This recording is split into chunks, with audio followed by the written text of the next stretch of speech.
Well, now to tonight's guest. Mark Ahrens was senior advisor to New South Wales Premiers Bob Carr and Morris Yemma and spent 11 years inside the New South Wales Labor Party. He's just written an essay for the monthly magazine called the Hollowmen, which charts the influence of the faction that orchestrated the political assassination of Kevin Rudd, the New South Wales right. Mark joins us now in the studio. Thanks for being here, Mark Ahrens. Good evening, Tony. Well, today we've seen the magnanimous Kevin Rudd ready to campaign to keep Labor in power.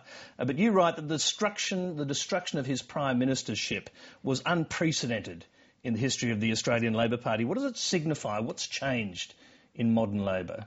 Well, I think what's changed in modern Labor is that we've seen the morphing of what was once the hard men of the New South Wales right of the Labor Party, who had good practical political skills, who had core Labor values and would do whatever it took in order to obtain power, but within the confine of standing for something.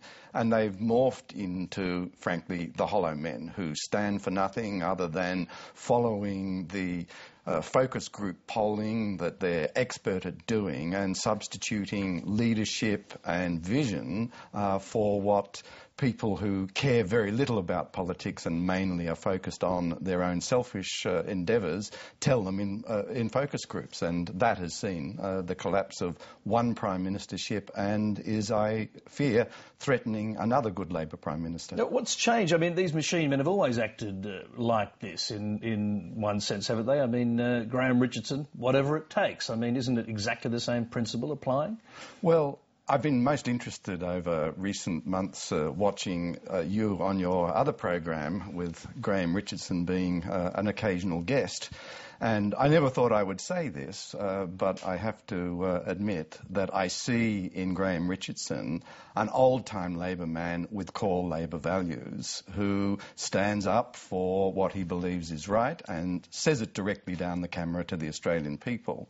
And the people who have come after him, particularly the former ALP State Secretary, now Senator Mark Arbib, and the current Federal Secretary, National Secretary of the Labor Party, Carr, don't really connect with those core Labor values. They don't really in any way stand up for them in the way that Graham Richardson always did when he was Party Secretary and a Minister. But is that just sour grapes? I mean, you worked with both of these gentlemen. I mean, perhaps you didn't get on well with them, I don't know, but aren't they the same sorts of people? No, that's not true. In fact, both of them are very, very likeable men, far more likeable than Graham Richardson was when he was the Party Secretary in New South Wales.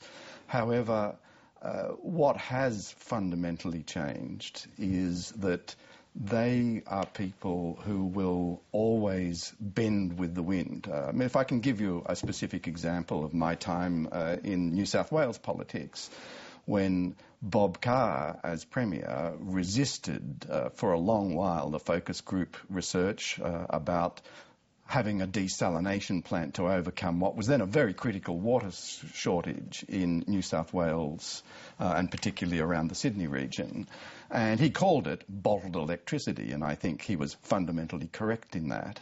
One of the first things that was done when, on the polling that Mark Arbib as Secretary had done to install Morris Yemma as his successor, was to use focus group research to insist that a desalination plant should be announced. And within weeks, in what really foreshadowed the catastrophe of the emissions trading scheme backflip, it was discovered that while popular with a certain very narrow section of focus groups that had been researched, it was entirely catastrophically unpopular with the vast majority of the population, and a backflip had to be organised. But I'll have to take you up on that because Bob Carr, supposedly the person who stood against focus polling on this issue, is the person who announced that the New South Wales government would build a desalination plant, was he not, in Dubai, or after he returned from Dubai, having looked at the plants in that country. No, that is a complete revision of history.